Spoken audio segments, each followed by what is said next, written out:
Ladies and gentlemen, welcome back to another episode of Couple of Nukes. As always, I'm your host, Mr. Whiskey, and today we are going to be talking addiction recovery. We're going to integrate one of the things that I've mentioned a few times on the show, which is breath work. There's a lot of different styles of it. It's trending a lot more, but I think some people don't have the proper understanding, and we're going to talk today about that role it has in addiction recovery, along with other things, including our personalities, maybe not trying to change who we are, replace who we are, but manage who we are. So we're going to get into a lot of interesting conversations today here with Michael Nolan, one of the founders of Embodied Recovery, and we're going to get into it. Mr. Nolan, could you please introduce yourself for us? Sure. Hello, everybody. So my name is Mike Nolan. I am an addict in recovery, got clean and sober in 2007, and then started working in the field of addiction treatment in 2010. Met my fellow co-founder, Greg Vorst, who unfortunately is under the weather today. We usually like to do these things together, but we started Embodied Recovery in 2019, and we've been helping people struggling with mental health and addiction issues since then. Of course, and I'm going to go back to the question I always like to ask. What have you determined, unless you're still in the process of figuring out, but so far, what have you determined to be the root cause of your addiction? Kind of what started that? Oh gosh, the root cause, I guess it would be a real disconnection from an authentic experience of self. I think I had a lot of experiences earlier in life where my expression of like personal freedom, or I'd get really excited about things. I had a lot of positive energy, and I was shamed or told to be quiet or keep it down or don't be so hyper. And so I internalized a lot of those messages and felt like it wasn't okay to be me. And then I moved around a lot because of my dad's career. And in those moves, I found that drinking and using was an easy way to not care about what other people think, but also to kind of connect in some of these social circles where I was always the kind of the new kid in school. So I'd say maybe the underlying cause for me was just a disconnection from my truest self, an authentic experience of self. And how old were you again when you started? Oh, so I started using when I was maybe 14, 15, and then first time I went into treatment, I was 20, but didn't end up getting sober until I was 23. So when you started at 14 years old, what did that look like? Was that stealing alcohol from just where you could find it in your parents' home? Was it going out and getting stuff with older students? What did that look like? Yeah, it's a good question. So some of that was certainly there. Had some friends in school who had older siblings that were able to get alcohol, or friends that would take liquor from their parents. But I was just thinking, prior to starting my substance use, I had this tendency of being sneaky. And so I remember when I was maybe 10, taking change from my parents' drawer and riding my bike down to the corner store to buy some candy without them knowing. And so Yeah. there was always just this maybe natural rebel inside of me that wanted to break rules and test limits. And so, but the substance use piece, yeah, started mostly with just friends that were able to buy alcohol, or older siblings that could buy alcohol or take it from their parents. But for me, it just started with smoking weed, and then that kind of progressed over time into trying other things. For sure. And you mentioned in the beginning kind of some of the ways your parents talk to you, kind of affecting your self-worth and value. And so as you went into addiction, did that parental-child bond get strained even further? Did they even know about this, or were you good at hiding it? Yeah, it's a good question. I guess I'd say I was good at hiding it until it became such a prominent part of the way I was living that it was impossible to hide any longer. And so I think that those experiences that I had where I was kind of made wrong for being really high energy and excited and really positive, that was more like the social shame. Like it was friends or peers in Oh, class. okay. And so I guess, so my dad was a football coach, and he coached in the NFL my whole life. And so we would move almost like every 4 years. He'd be with a new team. And so there was this strange kind of connection with new friends at a new school, because Yeah. it was Yeah. like, hey, can you get me tickets to the game? Or like if the team played Of poorly, course. then like I'd catch some strays because of it. And so it was odd. But I think that my parents, to their credit, were doing the best that they could without knowing the neighborhood that we were in. Or like, it's not like I had friends that I had known since I was 3, 4, 5 years old. It was Right. like we'd go somewhere new, I'd connect with some people, my parents wouldn't know who they were, and their question was like, are they a good kid or not? And I'd be like, yeah, they're great, and they would take my word for it. And so Yeah. yeah, I think that relationship definitely got worse though as I was prioritizing my substance use, my partying more and more. And then in their mind, it's like, what's wrong with you? I remember I had taken a bottle of alcohol when I was 16 and I hid it under my bed. My mom found it, and then her first question was like, what's so wrong about your life that you need to be hiding alcohol under the bed? And in my mind, I wasn't thinking everything is so terrible, I just want to get hammered. It was like, I just want to drink and have a good time. So I didn't have any Mm. of the psychological insight necessary to recognize some of these behavioral patterns and why I was doing what I was doing. I was just having fun. I'm very impressed by your mother's question and reaction. A lot of parents, I think, would have acted very differently. That was a really good question on her end. And as we move along, this takes us to the end of high school. I know you mentioned the age 20 earlier, so that means 2 years after high school. So what was going on in that time? Yeah, so I was living in outside of Baltimore, Maryland, graduated high school, and then I was applying to colleges. I didn't have a great GPA. I wasn't super invested in college. I was just going to college because that's what you were supposed to do. And so I ended up getting accepted to East Carolina University. I went there, and that was more like, you ever seen the movie Blow with Johnny Depp, where he talks about like he gets in trouble and he gets locked up and he goes to prison with like a bachelor's degree in like minor criminal behavior, and he leaves with like a doctorate in like criminology. And so it felt like I went to college with some experience of substance use and partying, but now it was like I had all of this freedom. I felt like my parents were so strict. I had a curfew. I couldn't do what I wanted. But again, from their side of things, it was like we don't know any of these people. Like we're not from Yeah, here. of Like we didn't course. grow up with these folks, and so we just want to make sure that you're being safe. And for me, I took it as like they're so rigid, they're so controlling, they're not letting me do what Right. I want. And now here I am at ECU, and I've got all of this freedom, and I completely took advantage of that freedom. And so I was trying whatever drugs I could find, and was maybe attending one class every couple months. And so the day that they came to pick me up at the end of that freshman year, I had gone out the night before. I blacked out. I was in my bed, still in the same clothes as I was in from the night before. And my parents are like, "What are you doing? What's going on?" And I'm trying to tell them that like I failed out of college while just completely hungover. And I just remember how disappointed that they looked. But again, I took it as they're so disappointed in me. Here I go again being a failure. It was hard for me at the time to see the consequences of the choices that I was making had landed me in that spot. I was Right. just like living out of this place of I'm terrible. I always make the wrong choice. And so that was yeah, at like 18, and then went back to Baltimore, did like a year at Baltimore Community College. And then I had at that time, Oxycontin was really taking off, and it was all over like the high school that I was going to, and I had never tried it. And I remember a friend saying that he had some and I had some cocaine, and he said, I never tried that. I said, I never tried that. And I remember when I was younger hearing, don't do drugs because you could get addicted the first time you use something. And in my mind, it didn't really make sense. Like, I'm just going to take something and then turn into some drug addict that can't stop using. I didn't get that concept. And then I remember the first time I used Oxy feeling like that this is what normal people feel like all the time.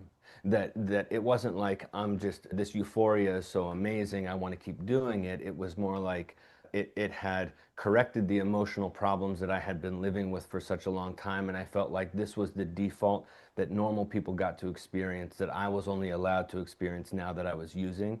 And then from there it was like, well, I definitely want to do that again. And I think that was really where things kind of took a turn. And then I was using opioids, moved on to some harder things, and then it just like stealing from my family and just turned into somebody that I was really ashamed of. And then got into some legal trouble, got arrested 3 times in like 6 months. And then my dad got a job out here with the 49ers. And when we moved out here, I was told I needed to do a residential treatment program or else I was going to go to jail. And so as soon as we landed in the Bay Area, I'm taken to a residential treatment program. I'm 20 years old. I stayed there for 30 days. It was a nice break. I felt like I don't have a drug problem. I just got in trouble for smoking weed because the laws in Maryland are too strict. And I remember telling my counselor that I was turning 21 a couple weeks after I was supposed to discharge from the program, and I said, "Oh, I'm looking forward to getting back home and have a couple drinks on my 21st birthday." And my counselor looked at me like I had two heads and was like, "What are you talking about? Are you confused about where you are right now? Like, you're in treatment. Why would you have a couple drinks to celebrate your 21st birthday?" And I said, "Well, alcohol was never my problem." And so, in my mind, again, I was still operating under this idea that when I smoke weed, I smoke all day, every day. And the opioids have certainly been a problem, but I wasn't using them too much. But again, this was just the system of denial that was so active within me that I kind of had this hierarchy of substances as which would be most problematic. I got out of treatment. I stayed sober for maybe a couple more months. I didn't drink on my 21st birthday. I copped a huge resentment, was upset that I didn't drink on my 21st birthday, and then one day decided to have a beer with lunch at Chipotle, and the sky didn't fall and nothing terrible happened. But I thought, okay, I can drink. And then I started drinking every now and then. My parents would give me looks like, "Why are you drinking?" And I'd say, "Well, I'm 21, I can drink." And they said, "Yeah, I know, but like, you just went through this whole program." I said, "Yeah, I know, but it's alcohol isn't really an issue." They kind of said, "Okay, we'll see." And then that led to me again seeking out weed and then seeking out pills. And so it was just this, it was like drinking cracked that door open wide enough for me to see what I really wanted on the other side. And when I saw what was over there, then it was just I blew the door down and was back to doing what I was doing before. A lot of people who have been on the show have shared something similar where they separated alcohol and drugs into two different categories. And always, if drugs were the villain in their life, then alcohol was fine. Or if alcohol was the villain in their life, then drugs were fine. It was never like, oh, maybe they kind of do similar things or get abused for similar reasons. It was always like, no, they're two different things. And so I can do one and not the other, or vice versa. And it's interesting that justification. But again, I've had guests on the show and I've shared from my own personal life stories of people who justify alcohol based off the type of alcohol, saying, oh, I'm drinking beers, not vodka, or I'm drinking gin, not vodka, whatever it is. Like people will, or I had a guy who was like, it's only soju. Like, and then, oh, it's the holidays are such a big problem because these days that were quote socially expected to celebrate become such a drinking day, right? It's like Mhm. your 21st birthday. It's set up. It's just a regular birthday, right? And yes, you Hmm. can start drinking, but so many people have glorified and glamorized this day that most people who aren't even interested in alcohol feel like they have to drink on their 21st. Like they just have to. Even if they never drink again, they have to drink on that day.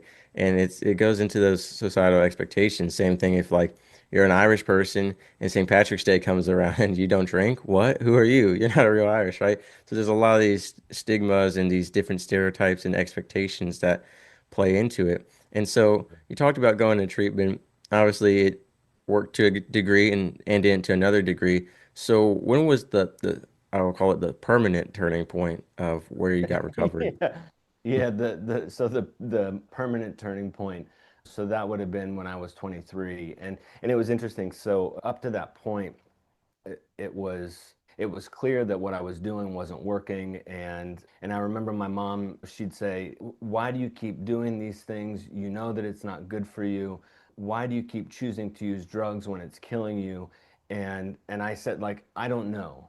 And in her mind it was like I was just blowing her off, but I seriously, I didn't know. Like, I didn't understand why I kept doing something that I didn't want to do, but I couldn't not do it. And so for me, I needed to be sort of taken out of the environment that was so easy for me to keep doing what I was doing.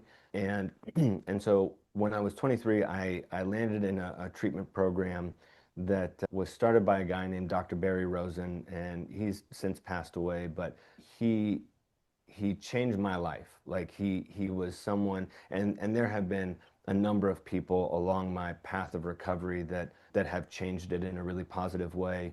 But he had this gift of being able to call me out on behaviors that I was so ashamed of, that I was embarrassed about, that he would say that I was a pathological liar, or that I was manipulative, or that he called me a bottom dwelling dope fiend.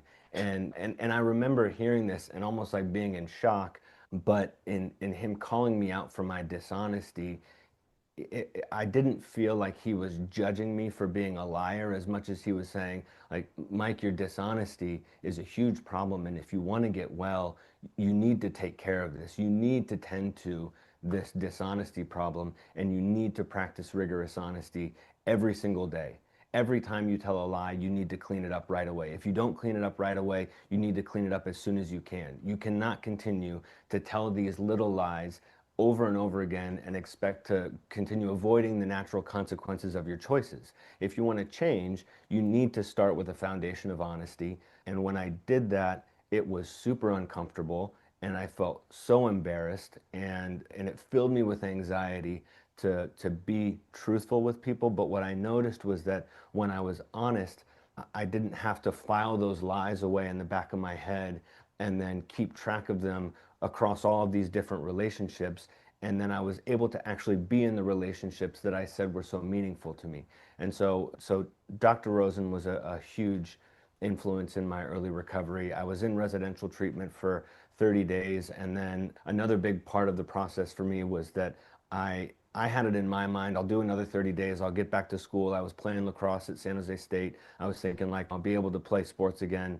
And he said, like, what are you talking about? Like, why do you have any business going back to school? You can barely take care of yourself. Why do you think you'd be able to actually get good grades and show up for things? You need to stay focused on your recovery.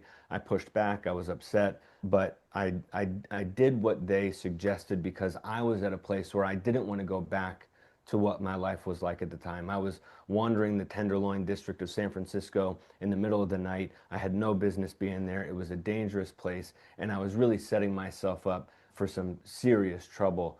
And I had a night where I saw that as my future, and I didn't want that. And so when he said, this is what you need to do, I listened, and I said, at the very least, if this doesn't work out, I can say that he was wrong and he doesn't know what he's talking about. But when I listened and I did the things that were being recommended, my life got better. People started trusting me more. I was responsible again. I was able to do things from a place of greater integrity, and I felt better about myself.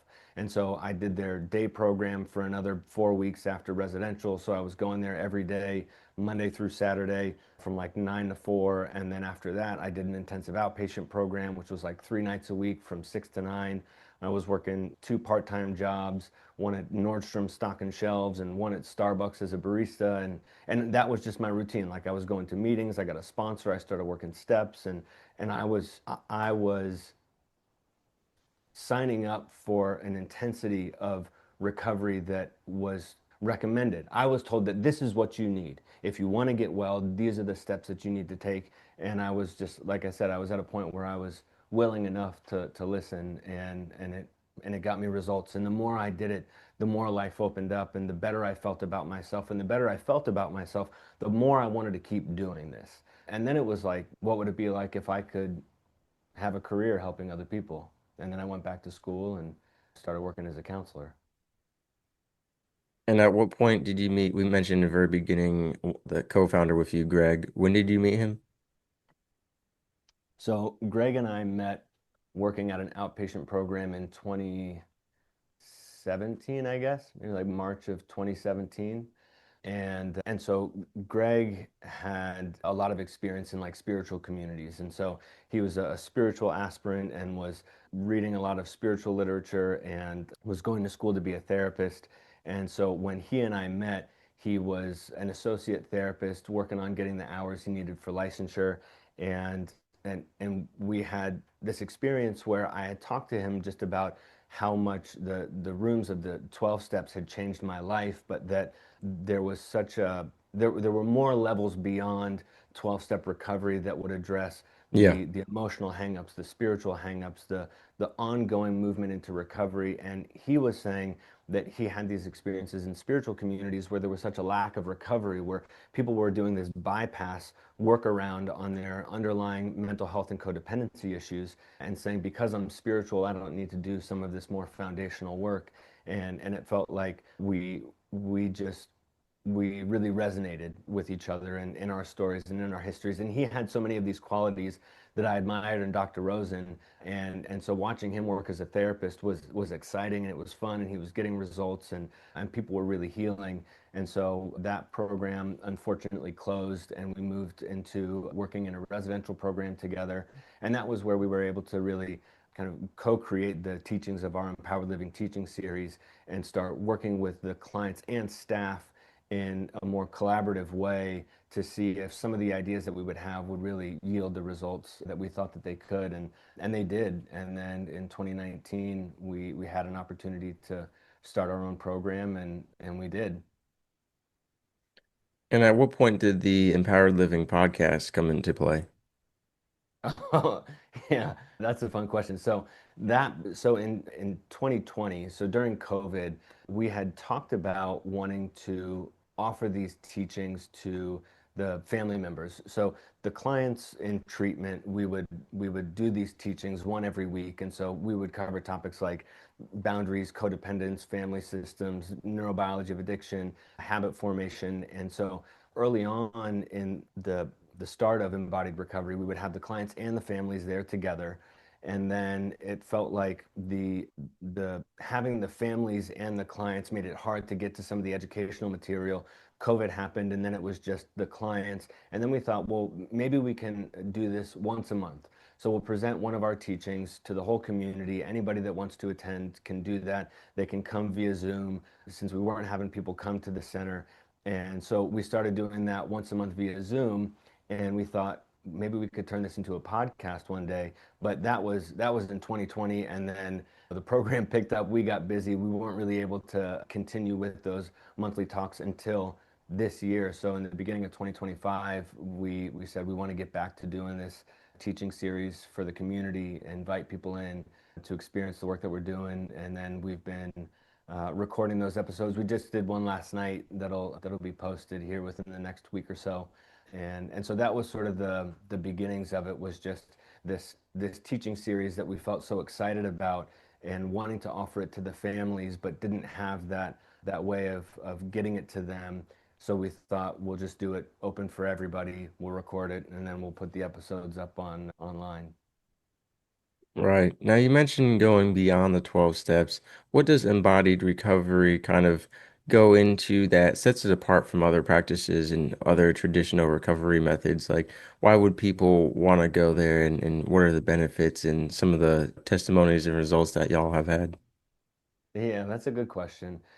I guess in speaking about what sets us apart, I don't want it to come across as if it's like what sets us apart or makes us better than others. I think that there are a lot of great programs out there that do some wonderful work with people.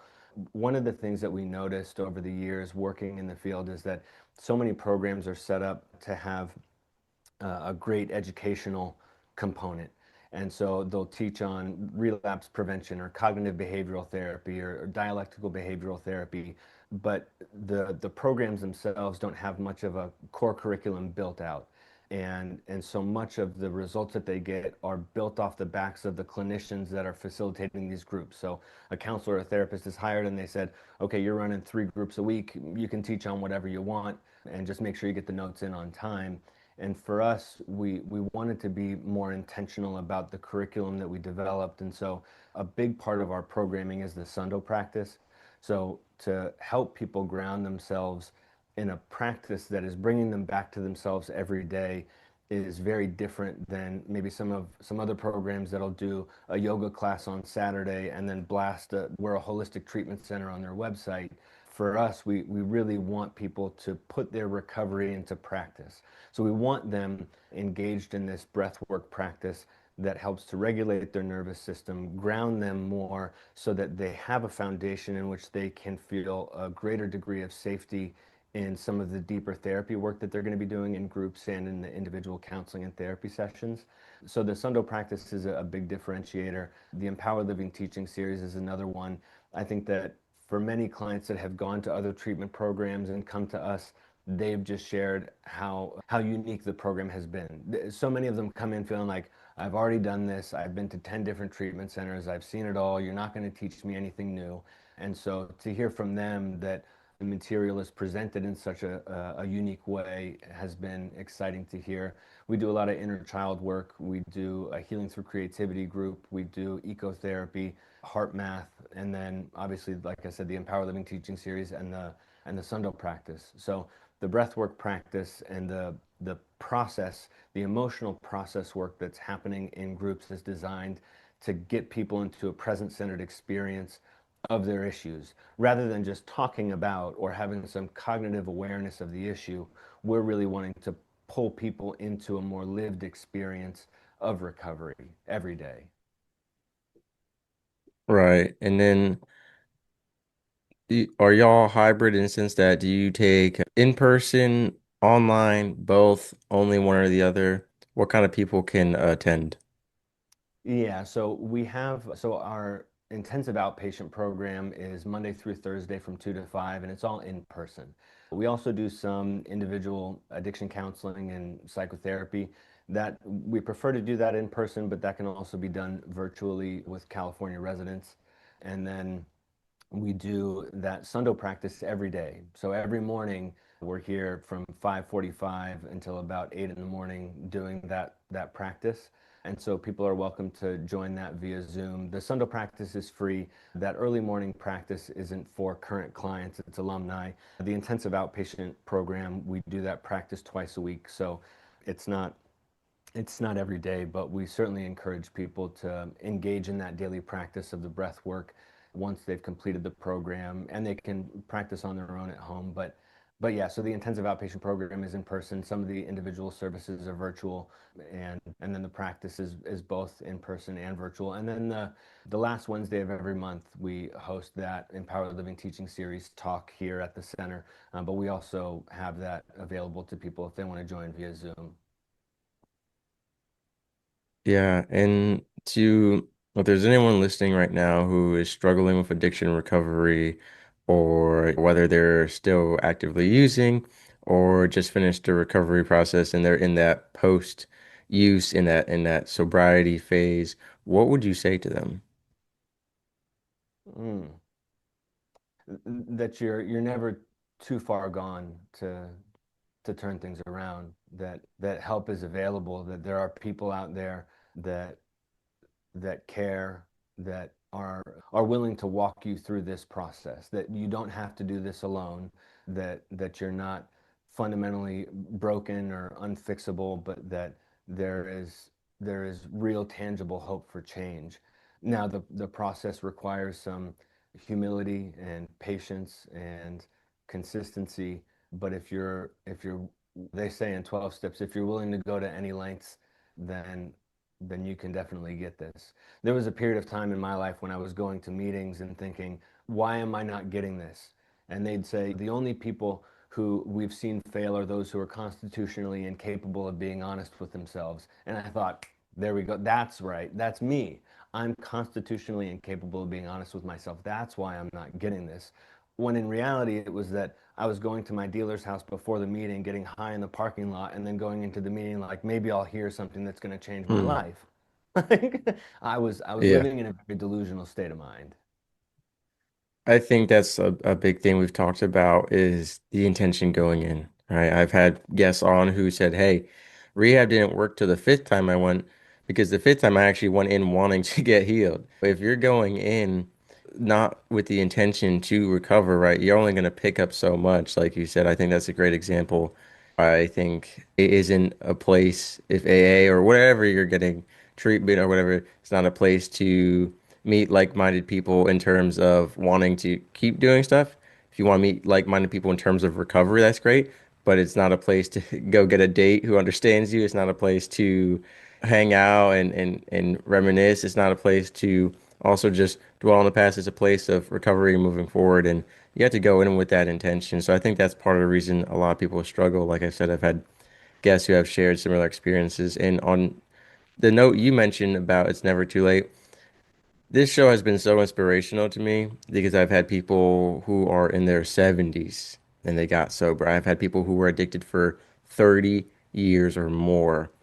And I think a lot of times what I've seen in some addicts in the who are a bit older, they just say it's too late for me. I've been addicted for XYZ amount of years, but I've seen the opposite. I've seen people who were addicted for over 30 years, almost half their life. I mean, some of these Hmm. people, it was actually half of the time they've been alive, they were addicted and they got better. I really appreciate that sentiment of it's never too late. And I think some Yeah. people just get in that miry pit and they want to dwell there. And it's not just about the it's too late to quit addiction. For some of them, it's too late to repent for my actions, to make up for all the bad I did while I was addicted. For some people, which is crazy things, for some of them said, but I don't know what kind of person I'll be without the addiction. Who will I be without it? And so, yeah. Yeah, that's right. Yeah, it can be a scary prospect to think that like I've relied on this coping strategy for decades and you just want me to give it up. Like I don't even know what life would look like without this. And so yeah, it certainly can be scary. And you're making me think about people that'll say you have to do this for yourself. You can't do this for anybody else, or you're never going to get it until you hit rock bottom. And I feel like your bottom is only as deep as when you decide to stop digging. And in my experience, a big motivator for getting sober was I have a younger brother. He's 8 years younger than me. And I felt like I had set such a terrible example of what it means to be just a good man in the world. And that I don't want him to look at me and think I can make those mistakes too. And so I wanted to be a better example to him, and it was just a big motivator for me to get sober. But then I also was able to connect to what I wanted for my own life, and it was I didn't have the full picture of what I wanted my life to look like, but I knew I didn't want what was. I knew that it could be anything different and it will be better than this.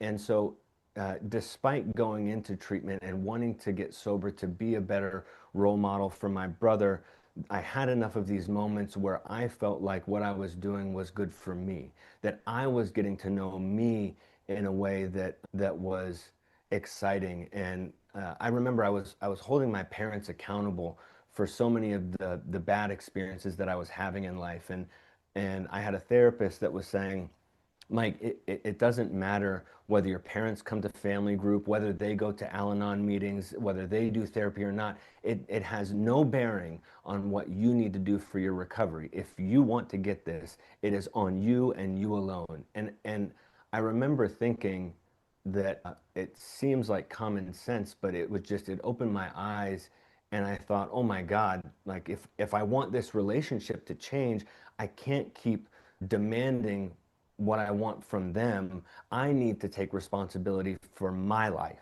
and for what my recovery is going to look like. And when I did that, over time, my relationship with them got better and better.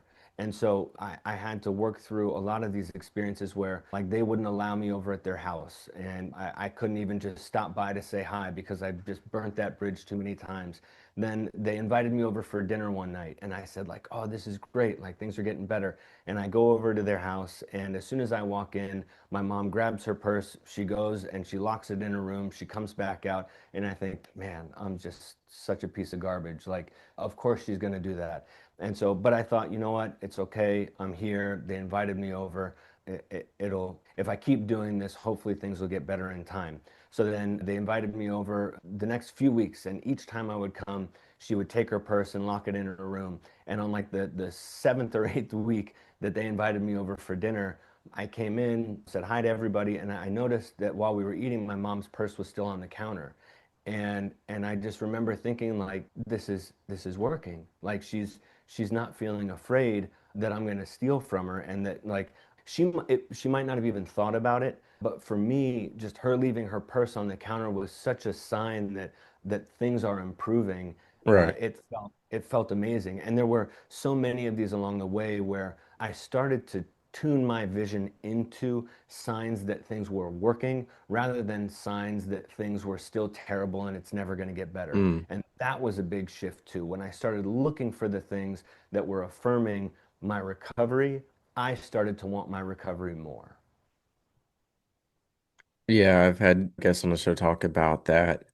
Recovery can be slow and painful sometimes, especially with those relationships, whether they're friends, coworkers, family, that you have damaged so drastically. I know I had a gentleman who he had to go live with his friend for a couple of weeks to prove that he was sober, and that his friend could see that he wasn't drinking, wasn't acting up, and that's what it was. And I think, like you said, there's going to be all those small signs of recovery, and it's important to focus on those. And I know it's easy to focus on what is not going right, like you said, but it's important to keep that optimistic shift because if you, especially if negative thoughts are what cause you to drink or do drugs, you want to minimize those and negate those as much as possible.